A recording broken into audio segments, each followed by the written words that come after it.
Hello guys, magandang araw po sa lahat. So may panibagong video na naman tayo ngayon guys. Nagbabalik na naman tayo ngayon si Boy Taps guys. So ngayon medyo matagalan tayo na hindi naka-upload ng video. So ngayon mag-continue tayo sa pag-upload ng video guys dito sa YouTube channel natin. So continue lang yung panoorin guys para may matutunan kayo kahit kunting kaalaman lang po. So sa wala pa nakasubscribe dyan, so please subscribe, pahit notification bell, like, comment, and share na rin para updated sa mga bago kong mga video. So tandaan ninyo, tuturo ko ang lahat ang nakakayanan ko. So lahat na daanan ko ituturo ko sa inyo. So sa ngayong araw na ito guys, ituturo ko sa inyo guys yung pag-wiring sa power window for HG1 Isuzu. So kung gusto kayong matuto, please watch my video. Tara! Ayan, unang-una guys, mag-drawing muna tayo ng battery.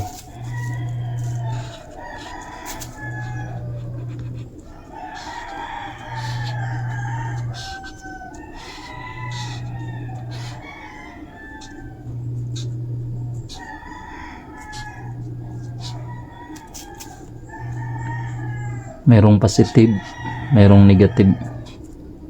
Yan. Positive, negative.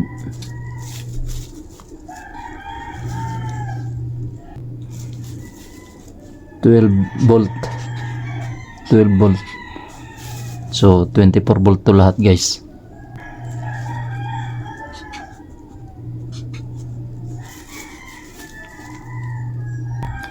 Ayan, sunod guys, mag-drawing tayo ng relay.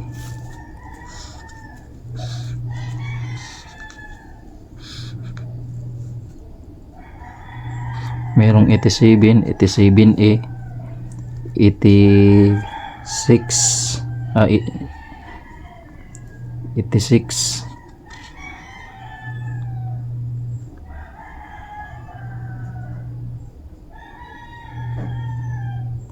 85,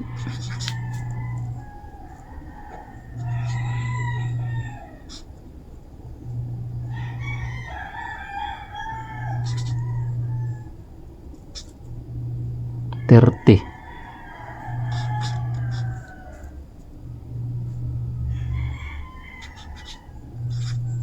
Yan. So ito guys, 87. 87. Yung nasa gitna 87 eh. Ayan, sunod mag-drawing tayo ng power window switch. Yung main switch. Ayan guys, tapos na tayo nag-drawing guys ng power window switch left and right. Yan. Meron tong 6 na wire guys. May 6 to na wire, so kailangan sundan nyo tong layout ko para mayroon kayong maintindihan. Yan, isa,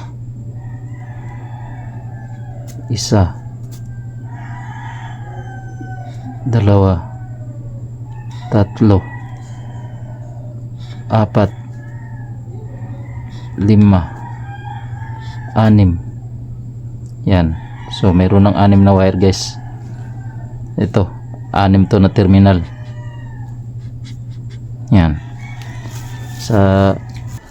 And dito naman sa left side, sa right side guys. Ito left side, ito right side. So dito naman sa right side guys, passenger sa may passenger side, may 5 wire din to dito. Yan. 1, 2, 3, 4, 5. So ito na yung 5 wire guys dito sa passenger side. Ayan. So mag-wirings na tayo guys.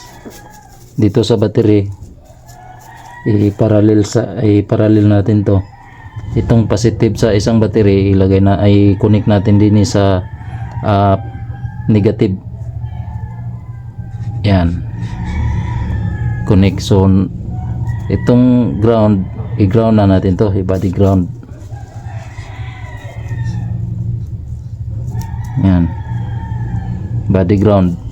So itong positive guys, papunta natin dito sa relay, dito sa 30. 30 ng relay.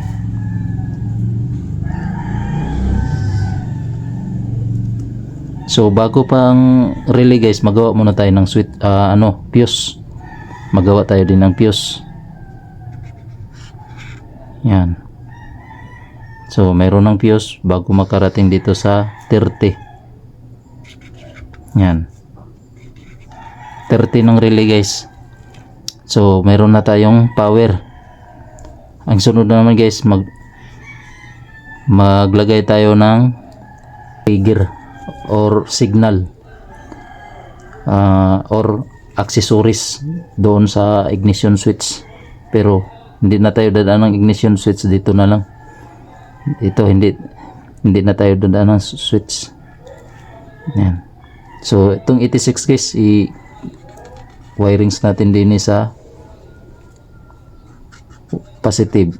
Yan, 86. So mayroon na siyang trigger guys, mayroon ng power. So ang sunod guys, itong ground, i-ground na natin to 85. Yan, ground. Yan. So itong 87 guys, dito yung out, papunta dito sa main switch. Yan. Sundan yung video na to guys. Ito yung layout. So may color coding to guys. Ang ground natin guys, yan, ito yung ground natin guys, ito yung ground.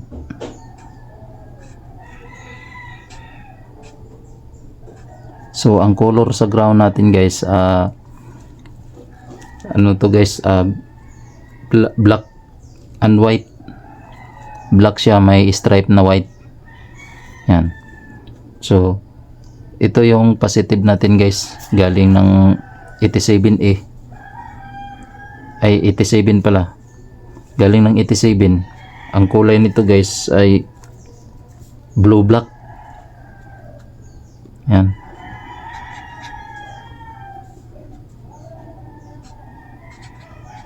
Blue black.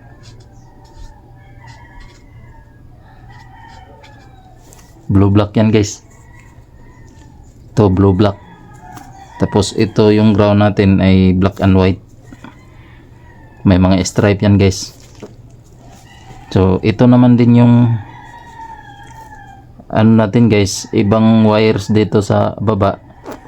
So mag-wirings na tayo papunta dito sa right side. Yan, ito yung sa right side. Dito lang din tayo nagkuha ng dito lang din tayo nagkuha ng positive.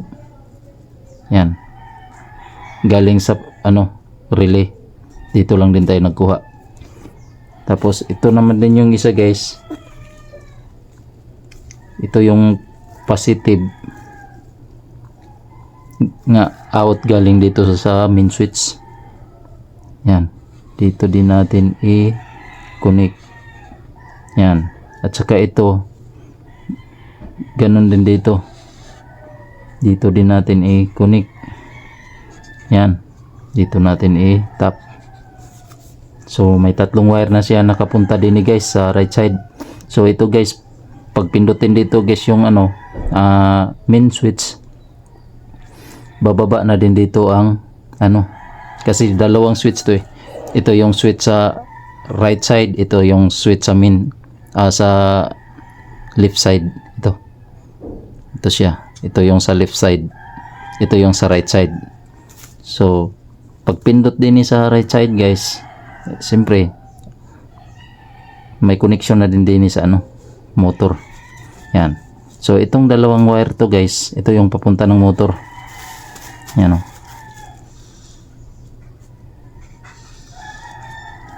So papuntang motor to guys.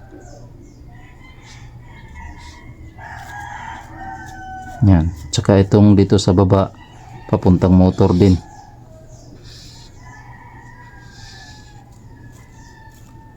Yan.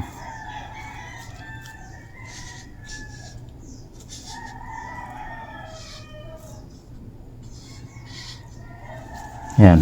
Ito yung motor sa power window guys. So ang color coding nito guys, ano guys, sa wire papunta dito sa right side, red yellow. Ayan, red yellow to, red yellow, ito green yellow, to green yellow, original wirings to guys ha. At ito naman sa ano, power window motor, ang sa left side brown yellow itong isa, to yung isa blue yellow,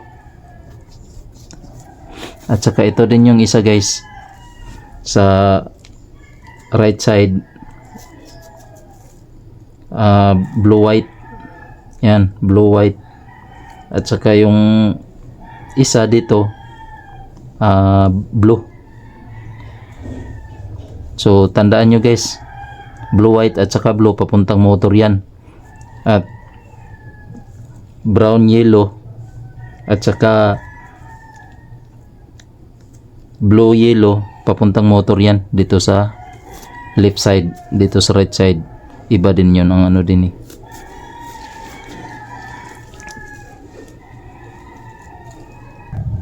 So kung mag-repair kayo ng motor guys, tapos hindi niyo alam kung saan ang ano dito, up or down sa dalawang wire, so pwede lang to ibaliktad nyo guys.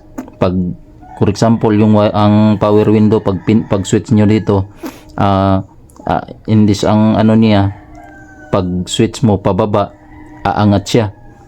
So pwede lang to ibaliktad guys. Ito yung isang wire, ikabit, ilipat din eh. Yan, ilipat din eh. At saka itong isa ilipat din eh. Para pwede lang siya ibaliktad guys, para malaman nyo kung saan ang paangat at saan ang pababa. So ganyan lang guys ang ano, mga pagtesting sa power window motor. Katulad din dito sa kabila, ganon din yan.